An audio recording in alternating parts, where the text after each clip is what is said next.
In a field, the umpire would call them into the stump. So if I'm out there, you give me a yes out there, I come in, and then you take my hand, stuff here, and put them on the stump, and that's where I'd get my position from.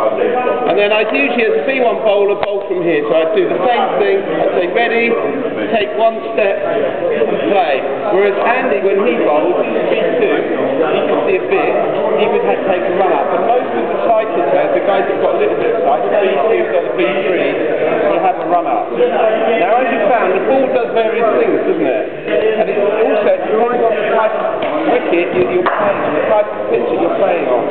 Not all pitches spin as much as this spin. No. This is quite a spinny track. But you can make it spin in, out, you can make it stop, you can even make it bounce. There's one particular, the opening bowler for Australia for Lion cricket team, he's amazing in that he can get the ball up about around waist height, and it's really hard to play. He's a big, strong guy, and he really throws the ball into the floor about here. He comes in and chucks it, and it bounces down the pitch. It's very hard to play against. So the bowlers can do various things, but as you notice, the ball is on the floor a lot of the time, which means particularly the players that have got very little time end up sweeping the ball. The sweep shot is the most common shot in blind cricket. Now the guys with a bit more sight will develop the favourite shot being the drive, and also they have reverse sweeps and little cuts down to third.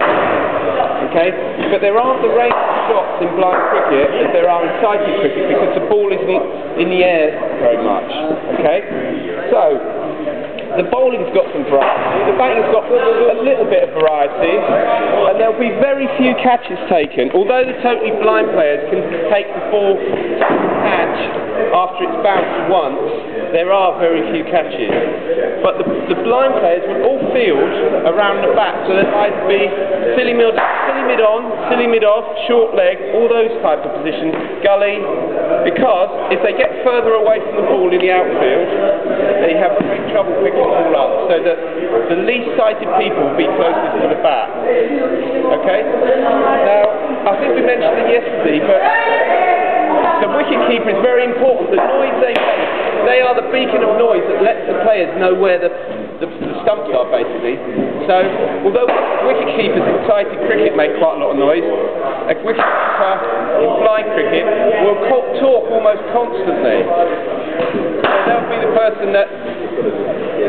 do you want to go quickly be the wicket keeper? Can I borrow the ball, coach?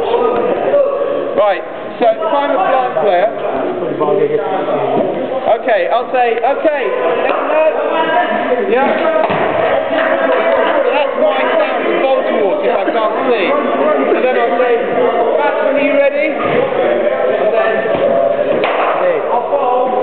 If the ball sends it out, Adam will then, again, be calling to the fielders to get the ball back to him. So he's constantly talking, clapping, so that they know where to throw the ball. Similarly, the bowler at this end would do a similar job to get the ball to come to them. If they think there's a chance to run out, the ball will be returned here.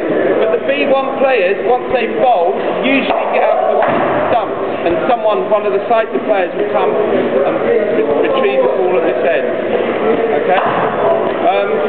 Now it sounds complicated. I know we mentioned yesterday that how do you set a field? Well, we have some captains that are totally blind, and they put the people in position through sound. So they'll call to a fielder at mid-wicket where I am, he'll call back, I'm here, you say right, left, in, out, and he'll do it all by sound. It's an extremely clever thing to do. But once the players get good, it gets quite dynamic. When the